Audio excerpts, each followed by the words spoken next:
Hello, and welcome to this edition of Represent NYC on the Manhattan Neighborhood Network. I'm Nicole Yearwood, education consultant and Manhattan organizer for Rank the Vote NYC. Today, we'll be talking about ranked choice voting and our observations from this week's election and what we saw at the polls. Ranked choice voting is a new voting system where voters are now able to rank up to 5 candidates in order of preference. This system will be used in local primary and special elections for the offices of mayor, comptroller, public advocate, borough president, and city council. And candidates now need a majority, more than 50%, to be declared the winner. Joining me today is Xamayla Rose, Deputy Public Advocate for Civic and Community Empowerment. Hey, Xamayla, how you doing? Hi, how are Good. you? I'm happy to be here today. Thank you so much. So let's just get right into the discussion for today. You know, we had the election this past Tuesday. Do you think people had a problem using ranked choice voting? Ranked choice voting is pretty simple. We've seen exit polls on ranked choice voting and the usability of it and the ease of use of it. In my opinion, and from the people that I've largely spoken to who have already voted in the election, it was simple. It was definitely a different experience, something that they had never done before. But most people said that they went in, they received their ballots. If they made an error on the ballot, they got their ballot replaced and they just continued. So from my observations, it seemed like it was a win for everyone. And the ease of ranking their candidates was across the board for most people. I mean, I would say this not to toot our own horn, but the polls, have been increasing. I think maybe in February, April, it might have been 26 to 30% of people saying that they had heard something about RCV.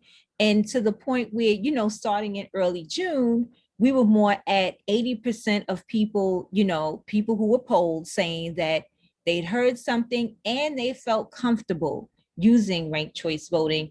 And I think the most recent poll, if you tallied up everyone who said, they felt comfortable using it, they were well aware, and people who heard something, we were probably in the 90th percentile. So people were kind of familiar and aware, which means that our efforts were working in conjunction, with our partners like the Campaign Finance Board, NYC Votes, Board of Elections, and of course, the Public Advocate's Office was a fantastic partner as well.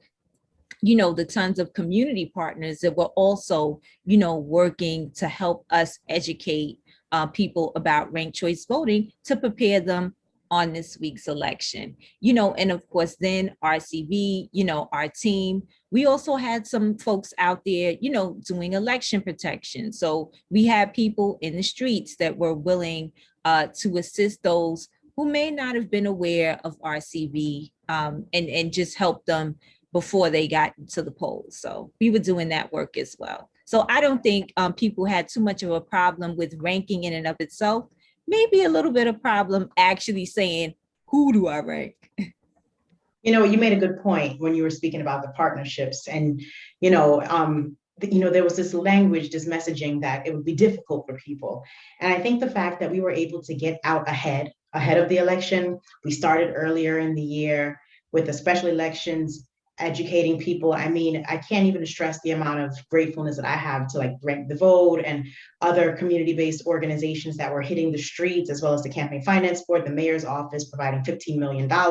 It really took a broad coalition of people to really make sure that everyone in the nooks and crannies of the city were educated on ranked choice voting. And what we're seeing it pay dividends, right? Which means people got to the polls, they knew what they were doing. And even if they didn't have a candidate in mind, at least it wasn't complete confusion. And I'm grateful for that, because our office was really concerned. It's a charter implementation, it's a charter change, and it was a charter change, and so we're just making sure that the implementation of it went smoothly. And from what we can tell, it did.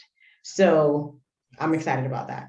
Yes, me too. And again, thank you so much for all the work of the office, and of course extend our thanks to the public advocate.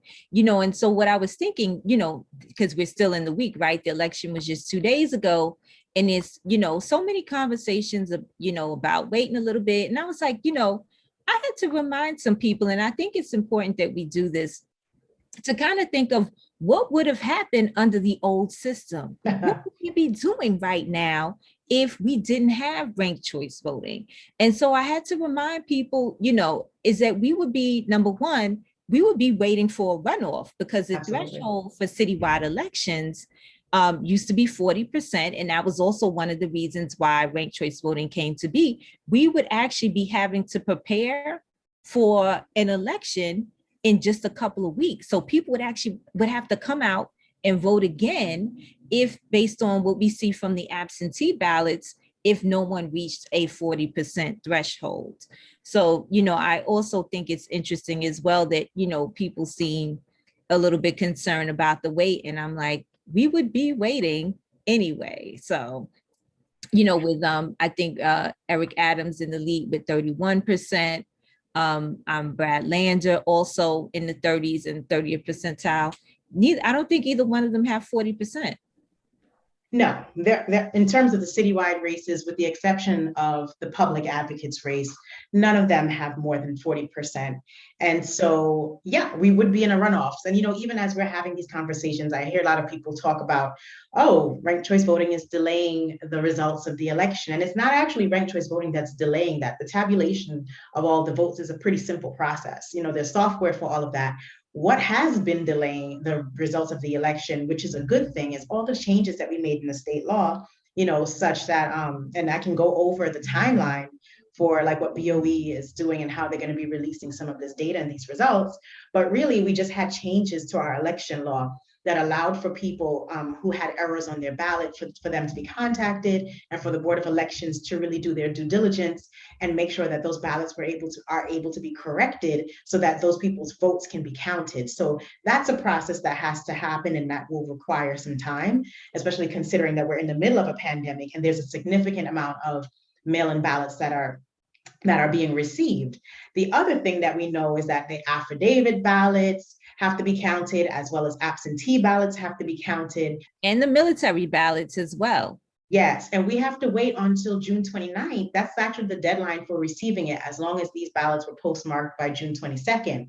So we're going through a process, and I can go through some dates really quickly. One of the first things that we'll see is like the canvassing of the absentee ballots will begin on June 28th. And we'll have some numbers given out to us by June 29th. And then after that, we'll see, like I said, the last day for curing ballots will be July 9th. And then at that point, we'll see the RCV tabulations come out with the RCV numbers for in-person voting, as well as including the numbers for the absentee ballots and all the other ballots that came in that were not in person. So yes, we're waiting, but the wait is a good wait, because it means that our election system, our whole electoral system, has evolved from what it used to be to what it is today, which is a more robust mail-in voting program, ability for people to fix their ballots, and also ranked choice voting. And that's all for the better.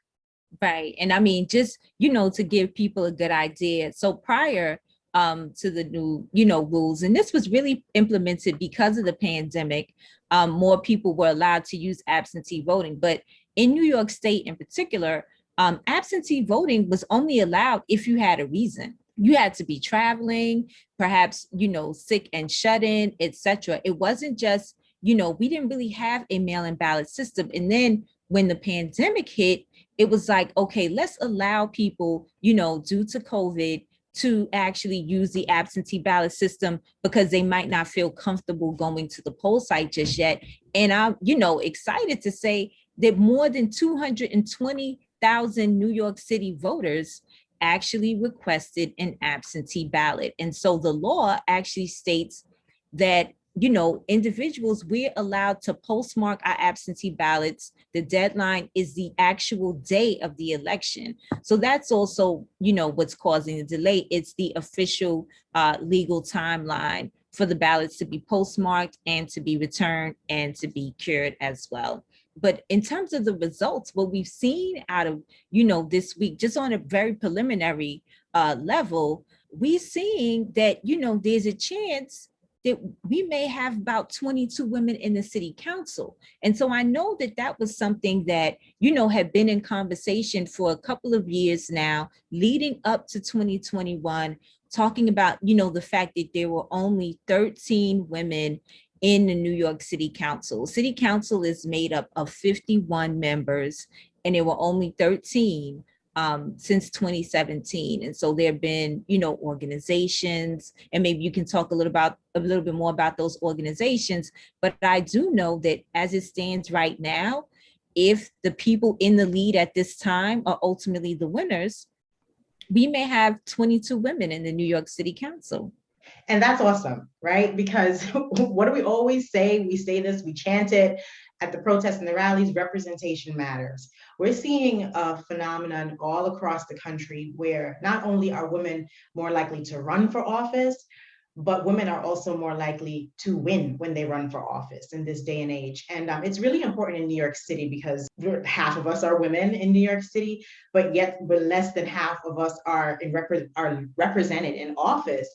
To see that more women are running, and organizations such as Amplify Her, organizations like 21 and 21 are really they're taking a very strong position and making sure that they support women, and not just, women as we know it, but also non-binary and conforming, and also trans women and people who are running for office to serve their communities. It's so important that we have all voices, that we have people from different walks of life. I mean, if we want to really get into it and we want to look at like historic and scientific data, like even when it comes to running corporations, women are known to give you a better return on your investment when, all things considered equal. So I'm really excited that we're about to have a lot more women in the city council, whether it's 22 or whether, it's even a little less. It's more than what we had before. And I think that's necessary, because when women sit at the table and they make decisions, we think about different ways to address policy. We have different perspectives and different points of view. And especially at a time where we're dealing with COVID-19,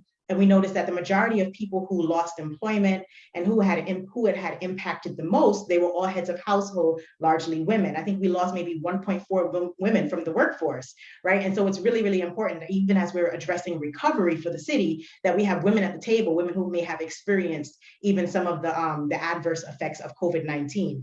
And the good thing about that also is, now that we have ranked choice voting, it's been proven over and over again that ranked choice voting helps to elect a more diverse representation, ethnically, racially, and also gender. So I'm really excited about that.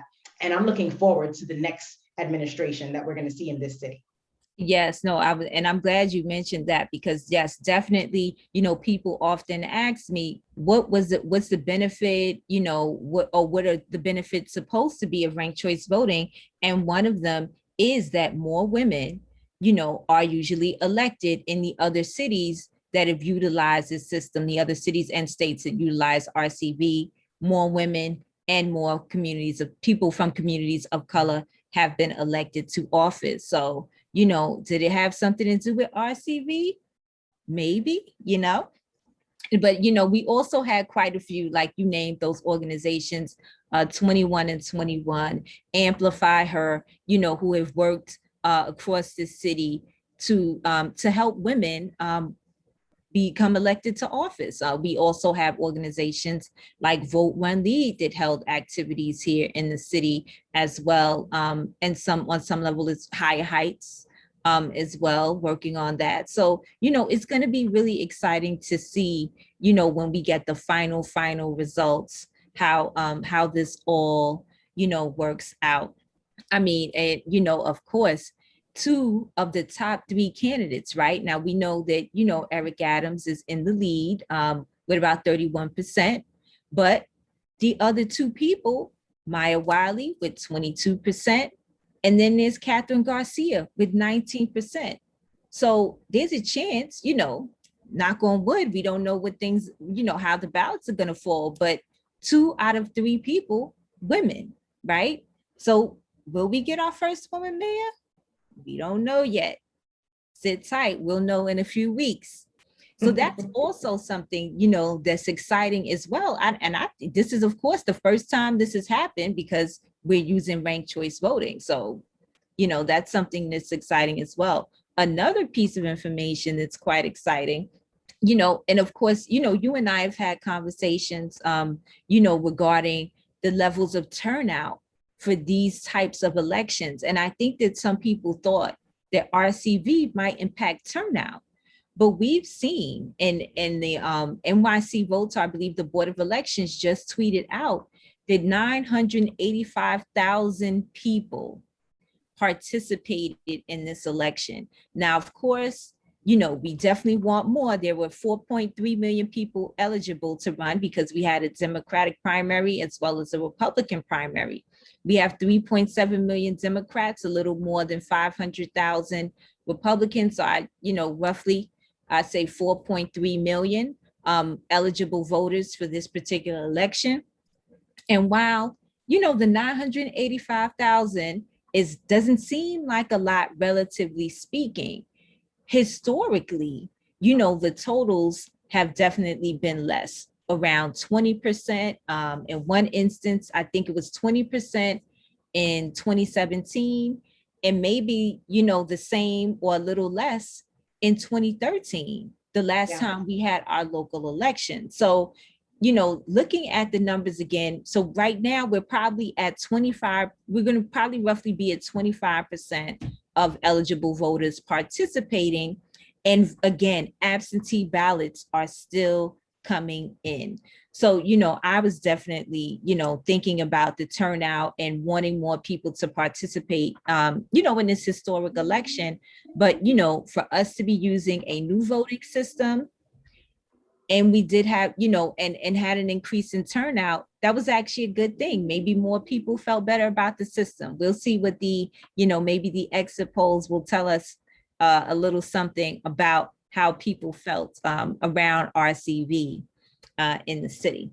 But, I think we should, talk a little bit more also just about what we saw this week. And again, and I love it because, we still have a few days left. So we don't know what happened, but I think we should remember the weather wasn't great on Tuesday. So it rained off and on, the entire day. So I definitely thought, there might've been a damper on turnout because of the weather. So when I saw, a little while ago, that we actually did have a pretty decent turnout. We had 191,000 people turn out during early voting. And now we're up to about 985,000 so far. I think we did okay. There's room for improvement, but I will take incremental increases. I mean, do you have any thoughts on that from your perspective, Xamayla? Listen, kind of like what we spoke about before, I feel like it really was about the fact that we were engaging people. This was literally a perfect storm. No pun intended, even though it was raining and the rain was like a torrential downpour. I voted on election day, actually, but we've been building up to this moment for a few years, right? From the time that we made early voting a law, right? And then we implemented early voting. And then we also, made some changes in terms of having young people being able to register to vote. Then we also had RCV. A lot of us were in the streets. And because we had to educate people on RCV, we were simultaneously educating people about the primary. Normally in primaries, you'll see that the most civically engaged individuals come out. I knew so many people who voted in this primary who had never voted in a primary before in their life, but they had been engaged. In politics, they say you need 7 touches or more, and they had so many touches. I mean, you turned on the TV, you saw RCV commercials, but it wasn't just talking about RCV. It was saying, come out on June 22nd, come out during early voting. So I feel like the city, we can really use this as a model. Right now, we were, doing the whole RCV thing. But I mean, the fact that we had early voting, the fact that we had mail-in voting, and the fact that we had such a robust campaign, I think that's really what drove the numbers out, what really drove the numbers up. And then, of course, we had like more than 300 candidates running for office. So that just by itself would increase the turnout a little bit. But 25 is historic. It's not great, but it's better than we've ever done. I mean, in my lifetime, I think it's better than we've ever done. And so I'm excited about that. And I'm really hoping that we can continue to build on this momentum. And even like with some of the recent changes, going after people who are currently not registered to vote for Juneteenth. Also, that Juneteenth was like the weekend between early voting and the primary day. And I had an event, we were in the park with like over almost 1,000 people. We were registering people to vote who wanted to vote in the primary. We were like, I'm so sorry, you cannot vote in the primary because you just registered and the primary's in 3 days. So I feel like we need to keep that energy in New York City. We know New York State has very low voter turnout, period. It's one of the worst in the country. But I think that that's changing. And as we continue to engage young people, as we continue to engage immigrants who are eligible to vote, and we continue to just look at the least likely people who we haven't engaged before, and we really make it multicultural, multi-ethnic, multilingual, we're going to continue to see those numbers rise. And so I think RCV was a success. I think primary day was a success in comparison to everything that we've done in the past. And I'm looking forward to the general election. And also, next year we won't have RCV, but we'll have more elections again for the state. Xamayla, what you mentioned is interesting because I didn't even think about that. But I will say, with Rank the Vote, we always made sure we didn't just educate people about, just ranked choice voting. We mentioned the deadline to register to vote, the deadline to change your address, the times to early vote, election day information. As part of my presentation, I always would share if someone said, for example, how can I find information on candidates? Or, I'm not sure what my poll site is. We always shared those additional resources to help people vote and to increase awareness that, hey, there is an election coming. These are the deadlines. Make sure you're registered, encouraging early voting. We have partners like Elect NYC who created information, a portal that people could find information on candidates. We would share those resources with them. So I think between educating people on RCV, as well as just generally educating them on the process and directing them to places where they can find information that would help them vote, was also helping not just, to promote RCV and educate on RCV, but actually increase the likelihood that they would turn out in the election. Yes. So, all of that, together, of course, like you said, not a lot, but, when we're looking at historical figures, like, it was 800,000 or a little, between 800, maybe 850,000 that have turned out in more recent elections. And now we already are seeing almost 1 million. I mean, I would definitely be excited to see that 1 million people showed up to the polls. Again, only 25%, but it's definitely better than, the teens, the 20% that we've seen in the past. And we know that we have work to do. And I think that what you said, and I think this is good for us to close on, is we're talking about keeping up this same energy, right? That's yes. What the people say. Keep that same energy, for these state elections that we have. And one thing, actually, I keep saying one thing, but this is also something else. The NYC Votes Voter Guide had the voting history on the cover. So now you could see, I had a friend of mine call me and say one of the people in her household hadn't been voting the way they said they were because it was on the cover of the voter guide, so letting people know, hey, your voter history, how's it looking? So that might have been also, a little wake up call to people to say, hey, number one, what I loved about it is that it showed there's an election every year, right? So it was like 2020, 2019, 2018, 2017, like all those years where we kind of have a tendency sometimes, many of us, to just think, oh, presidential and then midterms, right? And so it's like, oh, well, maybe I'm voting every 2 years, or every 4 years, but no, you should really be voting every year. Do you have any closing comments, Xamayla? My closing comments, to anyone who may be watching or watching the replay, thank you.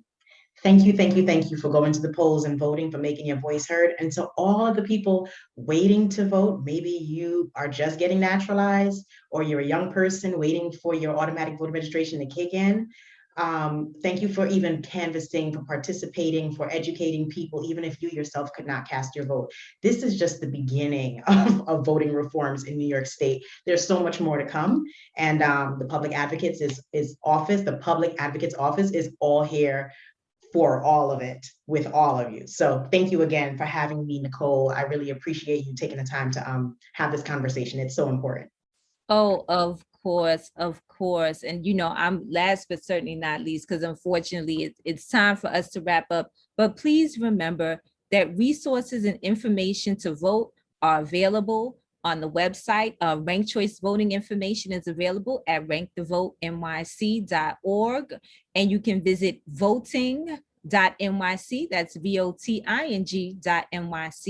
and vote.nyc. Board of Elections website, and NYC vote. So the information is at your fingertips. As always, Xamayla, I enjoy discussing all things civics with you. So I definitely appreciate you joining me today. And we appreciate at Rank the Vote, the Public Advocates Partnership. On behalf of all the residents of New York City, I appreciate your time this evening. And thank you all for watching Represent NYC on Manhattan Neighborhood Network.